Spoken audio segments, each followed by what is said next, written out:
Hey guys, Bobby Bollinger here, this time bringing you another NFL predictions video, this time Week 7.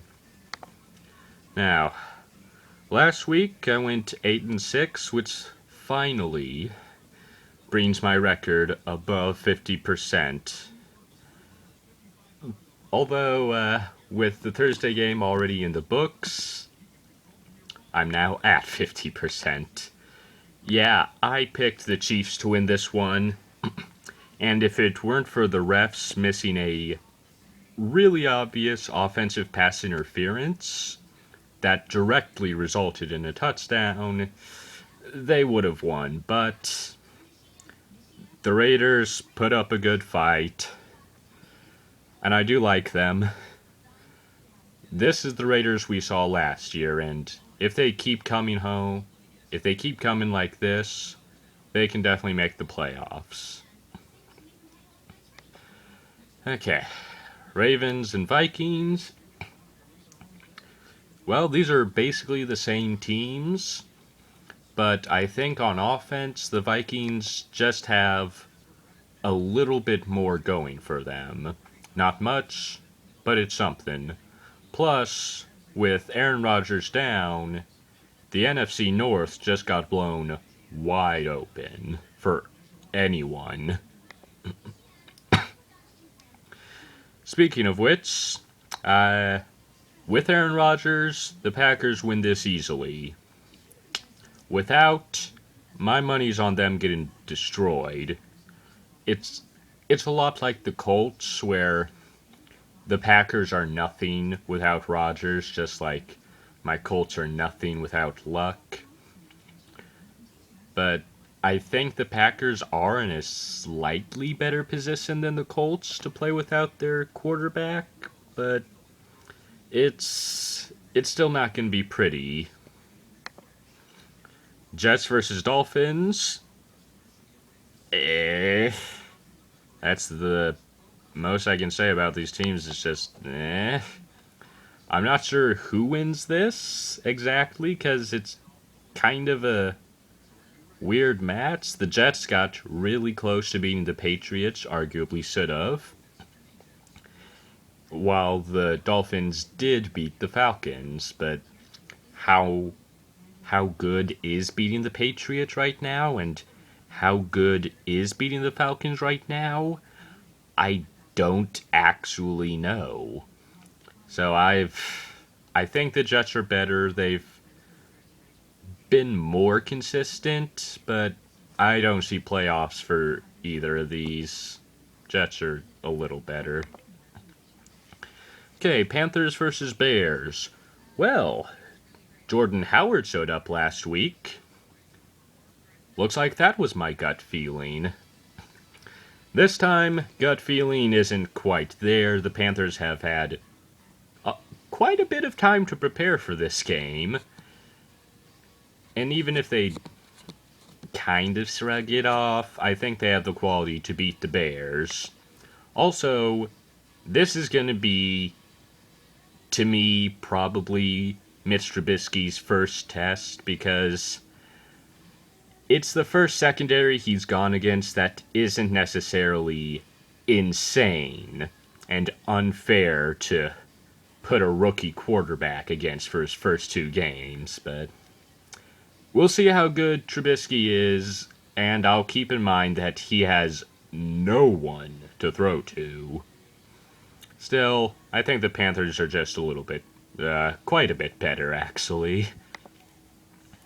Cardinals, Rams. Rams are the big surprise of the season. Everyone counted them out. And somehow, you give a quarterback some receivers, and suddenly he looks really good. As for the Cardinals, they had a good game against the Buccaneers, especially with Adrian Peterson, except in the second half where they nearly blew their lead. I'm not too high on Adrian Peterson yet. He hasn't gone up against... Well, let's put it this way. His first game was against one of the worst run defenses in the league. So I'm not sure how well he can keep going. either way, I think the Rams are going to be better than the Cardinals. Speaking of the Buccaneers, I didn't actually plan any of that. Buccaneers versus Bills. Bills came off of a bye, I believe, which means nothing because last year, in my predictions, every time the bye team came off their bye, I thought, well, that's an advantage for them. And then they get creamed. And it's like, okay, apparently a bye just makes them rusty. So that doesn't really, it doesn't factor into who I think is going to win too much. Only if there's an exceptional circumstance. Here, it is tough. Both these teams have serious problems. But I think the Bills take this one because their offense revolves around running. Buccaneers aren't very good at stopping the run, so that should give the Bills the advantage right there. Plus, I'm not sure Jameis Winston's playing. I don't think he is. And even if he does, he's not 100%, so I'm going to stick with the Bills here. Jaguars versus Colts. Colts are doing surprisingly well. And I attribute that to two factors, really. See, our run defense has really stepped up since last year. It actually looks like a good run defense now. One that we can be proud of, as an offensive team. And that is what the Jaguars live on offense, is their running. So Fournette probably isn't going to get too many yards against us and will force Blake Bortles to beat us instead. One of our problems, another reason actually that we've been doing so well, and I said a problem, but he's not bad, is Jacoby Brissett, our quarterback right now. He's filling in for Andrew Luck, who might not play at all this season. But he's played fairly well. He's obviously not what the Colts need to win games. But he is a pretty good quarterback. And after the end of the season, I think we could actually trade him to the Jags for like a second round pick. And I do think he could win there. So, as for this game, the Jags have a much better defense, and I just have to give it to them.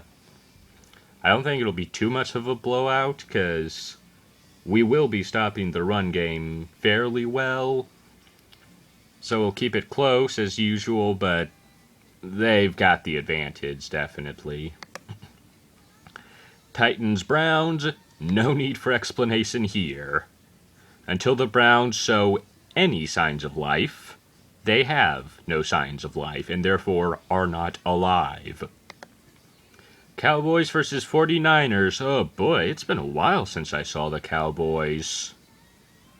And the 49ers... this has got to be the best no-win team in NFL history. Because it just gets... The 49ers get so close to victory against anyone they face. Like, Super Bowl champion? We brought it into overtime, but still lost. The Giants? We brought it into overtime, and still lost. It is weird how they can hang on so well. Meanwhile, the Cowboys... they've got their issues, but they have to be better than the 49ers. Regardless of how bad that defense is, I want to give it to them. I think Dak Prescott can carry the load while Elliott's out. He sort of was the beginnings of this year anyway. Bengals Steelers. This is where the bye matters.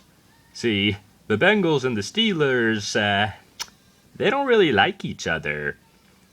And the Bengals had an extra week to prepare for a team they hate more than anything else. That and the fact that they've been starting to play fairly well makes me think that the Bengals can take this. The Steelers supposedly took a power rankings jump last week. I'm pretty sure they just threw off the Jaguars game entirely, didn't even practice for it, and in that time practiced to beat the Chiefs. So that's an artificial win. I think the Bengals are going to have this one pretty well. Seahawks versus Giants. The Giants are an enigma. You take away their best receivers, and all of a sudden they start doing better against one of the best defenses in the NFL. What is happening?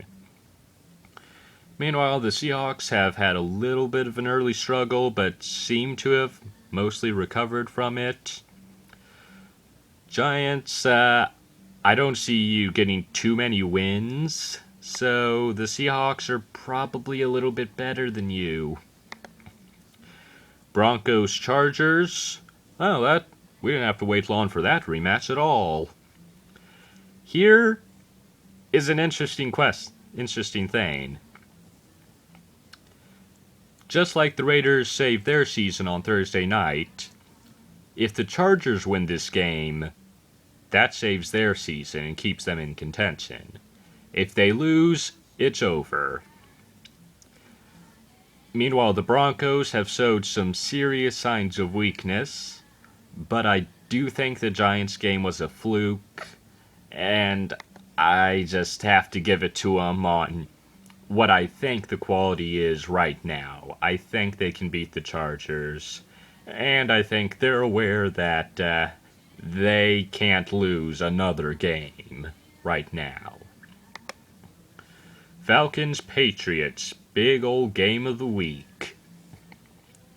Now, the Falcons lost to the Dolphins last week, and I'm not sure how good the Falcons are, so I'm not sure if they just legitimately lost to the Dolphins, or if they did the same thing the Steelers did and just kind of didn't practice against them to practice against the Patriots. I hate that method, but if you're gonna do it, you might as well do it against the team that embarrassed you in the Super Bowl. And meanwhile, the Patriots' defense has not showed up at all this year, and it nearly lost them the game against the Jets' offense. And I think the Falcons' offense is just better. Not to mention, they're more used to offensive shootouts than the Patriots are. So I'm going to take the Falcons here. I'm not entirely certain of their quality. This game will probably kind of show it. Final game of the week, Redskins versus Eagles. Didn't have to wait long for that rematch either. This is really interesting for both teams because when it comes to power rankings, the Eagles had the same record as the Chiefs, but if they win this, they're gonna have to take that number one spot because they'd have earned it. And that's kind of interesting. So this is a pretty good opportunity for them to prove themselves. Meanwhile, Redskins are still in contention for this thing too, and they've been playing some pretty good football. I mean, heck, they nearly beat the Eagles first time they went up against them. It wasn't too big of a blowout, and the Redskins... This is an important game to the Redskins, no doubt. They really want to win this game, and when it comes to rematches, I think the team that barely got beat, if they're both good teams, tends to win. But it's just such a good opportunity for the Eagles, and I think the Eagles are of higher quality than the Redskins right now. If you guys disagree with my picks, then leave something in the comments section that bears some resemblance of intelligence. Please. And I'll see you next time. G'day.